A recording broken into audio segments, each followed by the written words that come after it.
Getting wins in Apex is all about having a string of good decisions that lead to your success. What's going on, guys? My name is Valued, and today we're going to take a close look at decision making with some key examples from different points in the game that you can use as a guide to apply to your own games. And by the end of this video, you will be well on your way to knowing how to react in every situation.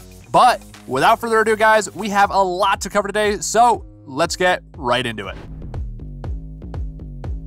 There's no better place to start than right out of the dropship, but I'll make this section nice and quick for you. So let's say you've got a dropship path that's headed straight over fragments, with drops like Skyhook, Countdown, or Thermal Station being a little bit out of the way. What would you do in this situation? Would you go for that loot-heavy fragment drop, or look to land somewhere else?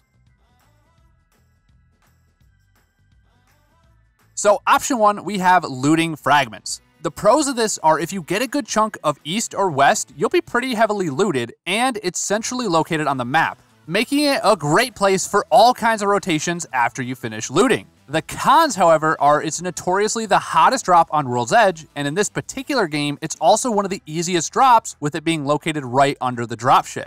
And then we have option two, landing at another POI a little bit more out of the way. The pros of this are if you drop to something like Countdown or Thermal Station, you're much more likely to have an uncontested drop given this dropship. Some of these drops, depending on the dropship's pathing, will have 1 or 0 teams there with you. This basically guarantees you a smooth start to your game and prevents the classic hot drop and die tactic that we're all so good at. The cons, on the other hand, are though, you're going to likely have much worse ring position to start the game than you would if you dropped in the center of the map.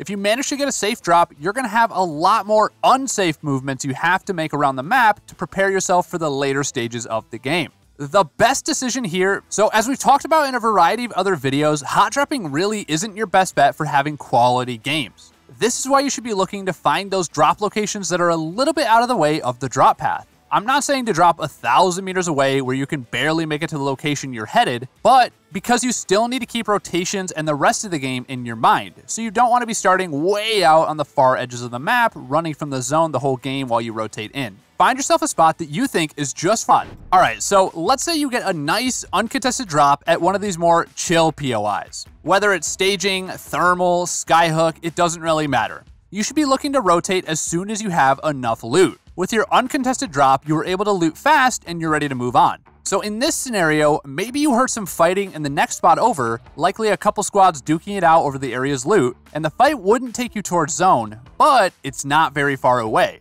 What would you do? Option one, take the fight out of ring, or option two, focus on rotating to the ring. Could get us off to a great start on charging up our Evo shields because we never know how long the fight could take. And there's always a chance that we straight up just lose the fight and the game ends here. So then we have option two, which is rotating to the ring. So if you do this option, you're avoiding a guaranteed conflict early in the match. While you could always get ganked on this rotation, you're not guaranteeing a fight. You would also be getting an early ring rotation much earlier than teams like the ones fighting at the other POI. You also have the potential to find more loot before you take your first fight. The cons, however, you never know if there's enemy teams lurking already looted, which would leave you with no loot to grab and no fight to charge your Evo shields. So for the best decision here, it's complicated. This decision depends a lot on the variables. If you're gonna push and fight the teams you heard, you better have some good loot off spawn and a legend like Octane or Wraith to help you get there. Even with these boxes checked, it still usually makes more